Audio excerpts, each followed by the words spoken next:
Hello, everyone. Thank you for the invitation. And today, my presentation is focused on how Orange is using open source in general and how the Orange software community is improving also our understanding regarding the Open RAN in general. So I'm William Diego. I'm working in Orange, coordinating the overall open source initiatives. So that includes also the Orange software community, where I am part of the technical oversight committee.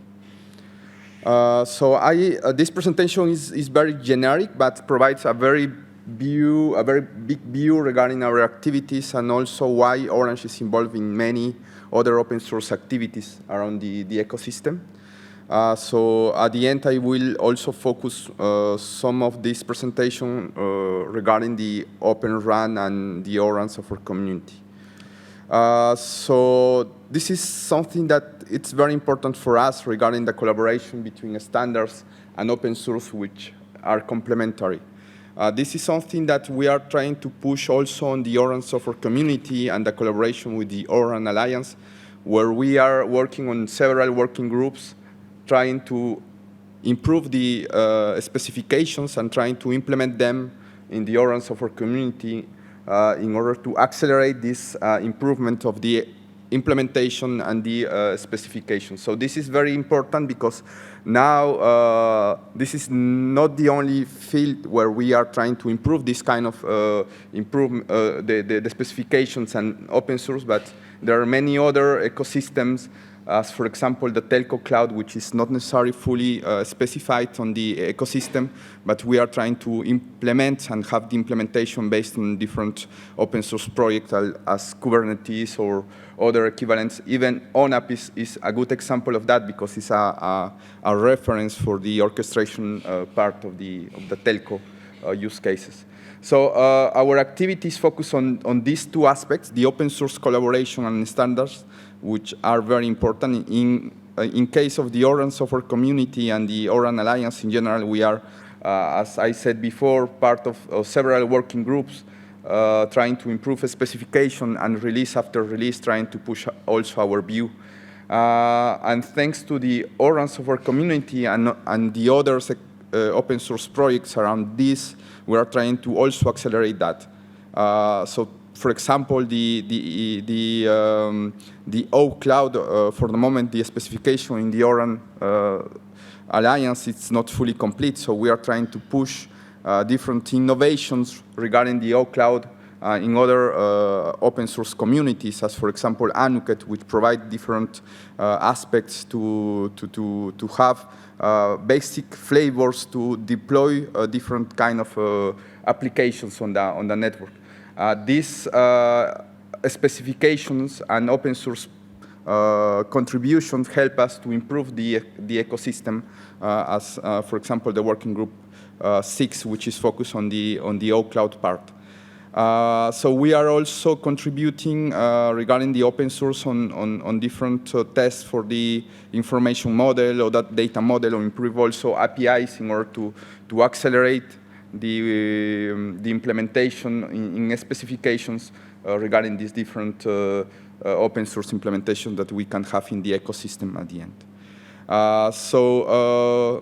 This slide tries to summarize this quite important collaboration between the open source and standards, because in some forums we can see that these two approach to have technical implementation, it's not necessarily the same, and sometimes they are so as opposite.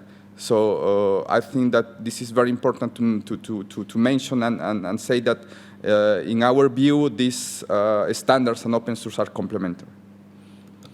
Why Orange is doing open source? This is something very interesting because this is part of our reflection internally since many years ago, which why we are doing open source. And as you see, maybe something that is logic for most of you is to reduce cost, which is not necessarily the first motivation for Orange. The first motivation for us is to have solutions that are tailored to our needs, which is very important. In this case, we have many kinds of different deployments on the network, which is very important to satisfy in terms of needs. We have several countries in Europe and also in Africa, which have different needs in terms of configuration, use cases, solutions, and so on. And our intention using open source is to tailor the solution that exists on the market and provide the accurate package of software that we need to deploy in this specific case. The second part is obviously the cash out saving, which is important also for us. But the important thing regarding the open source is that we can collaborate and provide some general solutions for specific problems that we have in the industry.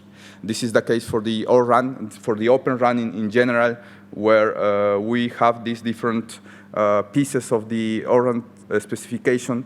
And the intention is not to have a solution that we will deploy, but have some pieces that we will use in order to accelerate the part of the test and integration phases, which is very important for us.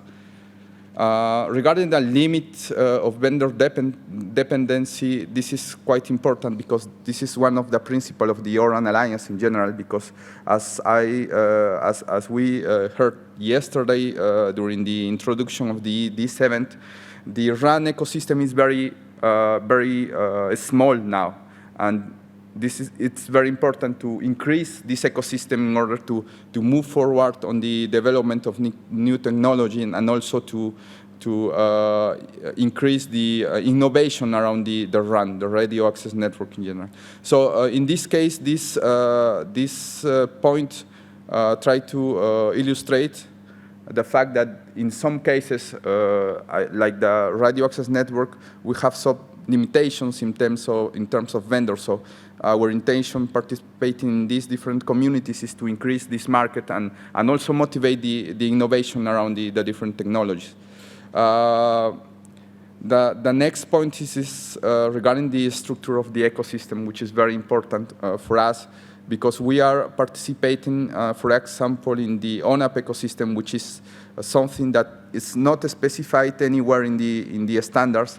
The orchestration and automation part is something that is also specified in some other ecosystem, but there is not enough for the entire needs that an operator can have regarding the automation.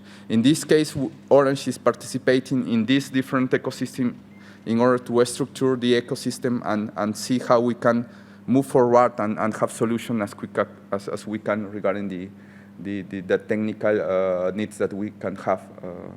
Yes. So in this case, ONAP is one example of that. The point number 5 is very important also because the future evolution of technology is also important regarding the skills of our contributors internally. So this is something important, and thanks to the open source, we are upskilling our contributors and collaborators regarding the new technologies. In this case, I think something interesting that we are currently doing with TIP is the TIP Academy, which provides some insights regarding the Open RAN technology. So we are also trying to use the different approach that we can have in this ecosystem and the open source in general to upskill our contributors internally. And finally, the security aspects and sovereignty is something that is important. We are seeing that in the European field, the GDPR is becoming important, and we need to provide this different compliance regarding the GDPR. So in this case, open source provide also these aspects to be able to provide that the GDPR is also implemented on the different aspects that we have in the open source. I think this slide is important also because we need to prioritize our key aspects regarding the open source. And this is a general overview regarding the open source because we are very active in the open interfaces in general, and the Open RAN is one of the piece one piece of this different ecosystem where we are pushing the open interfaces together with other initiatives as Camera, which was launched recently, together with a GSMA in order to implement APIs and facilitate the quality of experience, exposition, and other use cases that we can have at this level. The TMM forum also, it's somewhere we are providing these different overviews regarding the open interfaces, which is important, in this case for the orchestration and automation of the network. Test and integration, as I mentioned before, is also something where we are very active in the ORAN ecosystem in general. And the ORAN software community plays a key role regarding the test and integration, but because the aim of the ORAN software community is to provide these different tools and components that we will use in the future to validate and have this certification for different equipment. The robustness of the solution is something that we are pushing on the different open source communities. This is the case for ONAP. We are active since 2018 in ONAP, and we are pushing and working in order to provide this improvement of the robustness of the solution. This is something that we are also pushing in the ANUKET, and hopefully we will also try to do the same thing in the ORAN software community regarding the test and integration tools that this OSC can provide for the community. And finally, the support model is something which is key, because the integration of different components in the architecture, for instance, in the ORAN in general ecosystem, we need to have enough integration support to integrate the different pieces and have this support during the life of the technology deployment that we can have in the network. So this is true for the Open RAN technologies, but also for the cloud solution that we have. So we are trying to work together with other companies in the European field in order to have this cloud approach and unique support model that can help us to accelerate the deployment of new technologies. So this is basically our view regarding the open source, and this is very important to mention that in case of the ORAN software community, today we are part of the technical oversight committee, and we plan to also be implicated more on the XApp part. So we are plan to provide some pieces of code in 2023 in order to improve and also push our use cases. So this is something new regarding our implication in the ORAN software community, and we hope that the different components will help us to accelerate the test and integration part for different components of the ORAN, Open RAN in general. So that's it from my presentation. So I don't know if you have any question or comments, maybe. Yes. You talked about ANUKET, which has yes. T-shirt and flavors, kind of. Thank you. You talked about ANUKET, which has the the basic. It has made more advances in the T-shirt flavors and how to kind of provision it down. And so, are you expecting the same thing to be done with the OCloud and extend? So you seem to have a cross open source exposure, right? And you're participating and evaluating. ONAP is there, and so there are parts of the games that those communities have taken forward. I know ONAP has a very good security guidelines, and they have got very good program there.